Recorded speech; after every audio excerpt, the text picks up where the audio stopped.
Good morning, students. How's you doing? I hope you're doing well. Dear students, up to now we have completed the reading of the part number 2 of the chapter number 10, The Beggar, written by Anton Chekhov.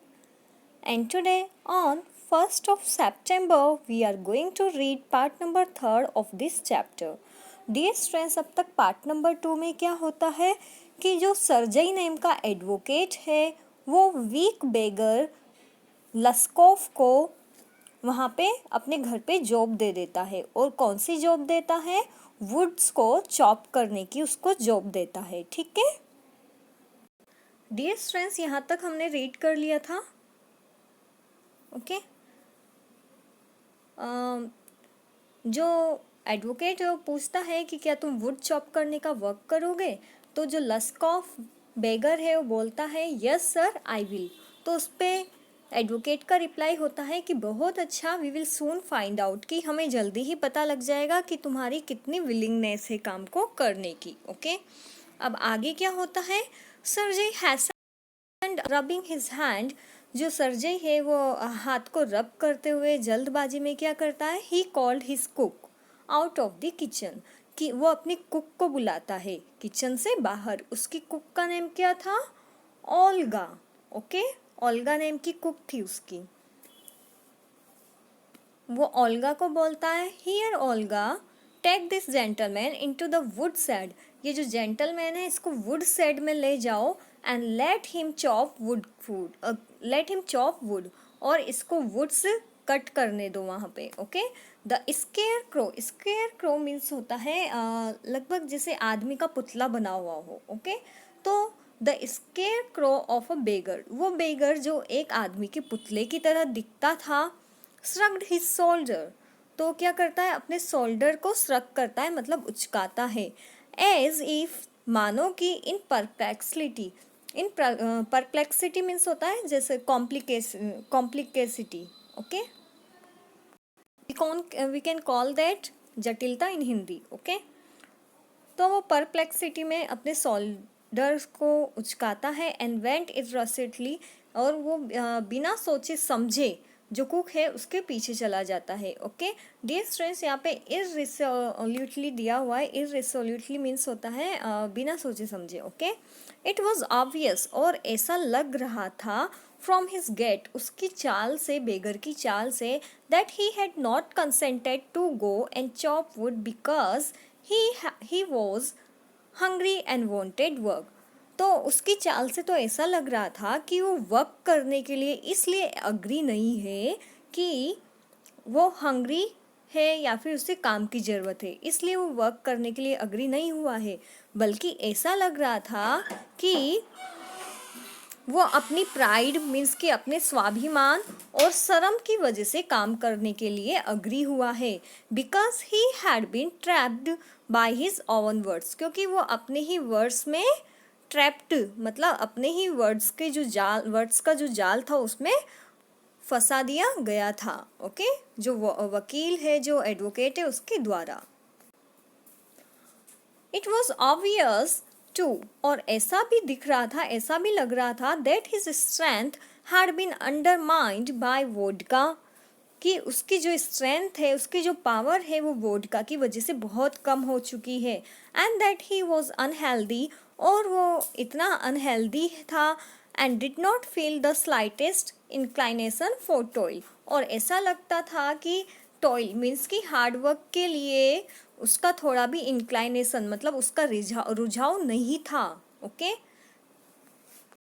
Means कि जो beggar है वो work नहीं करना चाहता था, but क्या हुआ, जो एडवोकेट है उसने उसी के वर्ड्स में उसको अपने ही शब्दों की जाल में उसको फंसा दिया। ओके और इसलिए वो वर्क करने के लिए रेडी हो गया, और ऐसा लगता था कि वोडका की वजह से उसमें कुछ भी स्ट्रेंथ नहीं बची, उसमें ताकत ही नहीं बची है। अब क्या होता है? Sergei hurried into the dining room. जो सर्जेई एडवोकेट है वो तो अपने डाइनिंग रूम में चला जाता है।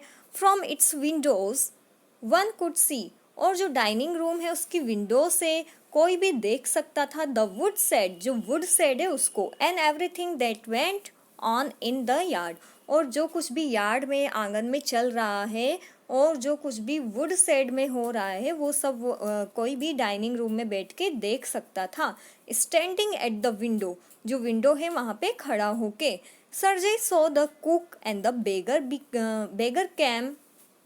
beggar come out into the yard by the back door and make their way across the dirty snow to the shed. तो जो विंडो है वहाँ पे खड़े हुए सर्जई ने देखा कि जो कुक है एंड बेगर है वो यार्ड में आ रहे हैं। ओके, बैक डोर से, जो पीछे का गेट है उससे। Okay, making their way across the dirty snow to the shed, और वो अपना रास्ता साफ करते हुए आ रहे हैं जो डर्टी स्नो है उसके बीच से।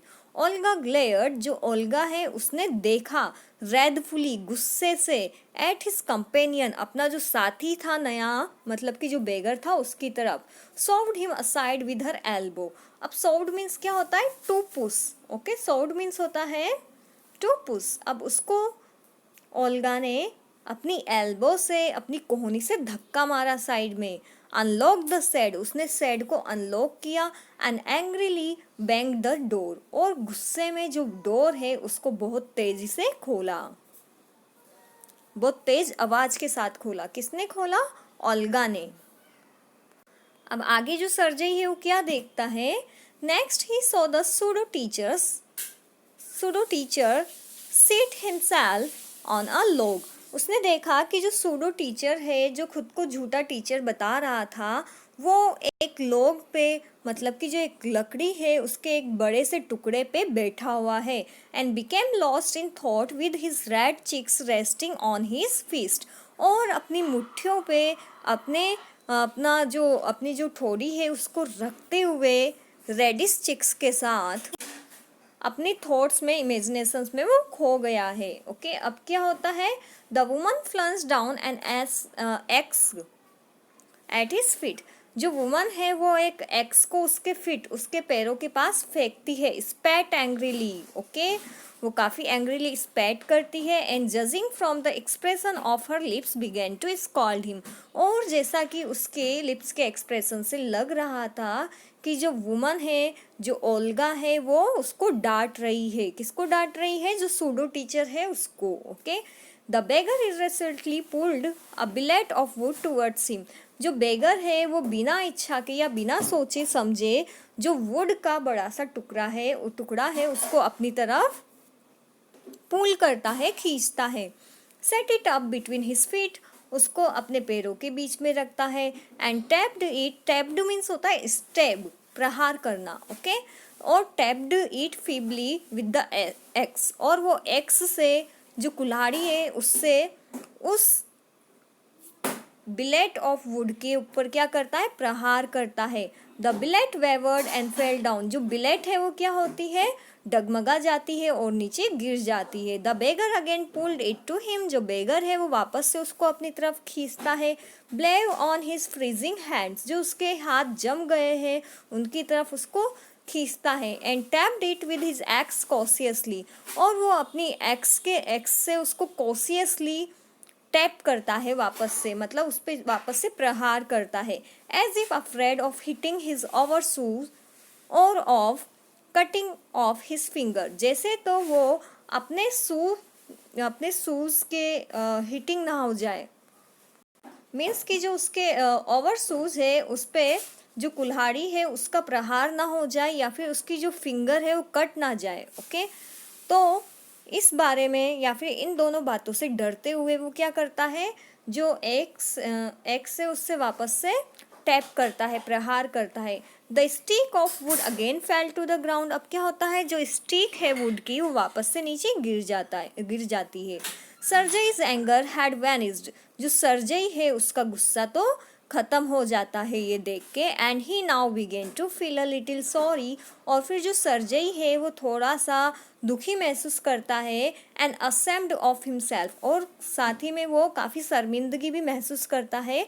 For having set a spoiled drunken perhaps sick man to work at manual labour in the cold. वो किस लिए ऐसा महसूस करता है? क्योंकि उसने एक स्पॉइल्ड मीन्स कि बेकार से ड्रंकन, जो काफ़ी ज़्यादा ड्रिंक करता है, ऐसे पर्सन को और जो शायद बीमार है उसको काम पे रख लिया है। और काम भी कैसा है? मैनुअल लेबर का। मीन्स कि एक ऐसा वर्क है जिसकी कोई इम्पोर्टेंस ही नहीं है, जो वर्क ज़्यादा ज़रूरी ही नहीं है। ऐसे काम के लिए इतनी ठंड में उसने एक बेकार से ड्रंकन और उसको लगता था कि सिक मैन है, उस सिक मैन को उसने जॉब पे रख लिया है। इसलिए जो सर्जरी एडवोकेट है उसको काफ़ी सॉरी फील हो रहा था, साथ ही में असेम्ड, शर्मिंदगी भी उसको महसूस हो रही थी। अब क्या होता है आगे? एन आवर लेटर, 1 घंटे बाद, ओल्गा कैम इन, जो ओल्गा है वो अंदर आती है डाइनिंग रूम में, एंड अनाउंस्ड, और बताती है that the wood had all been chopped, कि जितनी भी वुड है वो सारी चॉप्ड कर दी गई है। किसके द्वारा चॉप्ड कर दी गई है? जो बेगर है उसके द्वारा। ओके, तो इस पे सर्जरी क्या रिप्लाई करता है? Good, give him half a rouble, उसको हाफ अ रूबल दे दो। If he wants to he can come back and cut wood on the first day of each month, और उसको ये भी बोलो कि अगर वो चाहे तो हर मंथ के फर्स्ट डे आके वो यहाँ पे वुड चॉप कर सकता है। We can always find work for him, हम हमेशा उसके लिए वर्क फाइंड कर सकते हैं, मीन्स कि उसे कोई ना कोई वर्क हम दे ही दिया करेंगे। डियर स्टूडेंट्स, अब क्या होता है, क्या जो बेगर है लस्कोफ, वो आगे भी वर्क कंटिन्यू रखता है? ओके, या नहीं रखता है? अब जैसे तो उसकी वीकनेस से लग नहीं रहा था कि उसने खुद ने वुड चॉप की है। ओके, क्या उसने खुद ही नहीं की थी या किसी की हेल्प ली थी? To get to know that we will read this chapter ahead in the next part. That's it for today. See you in my next lecture.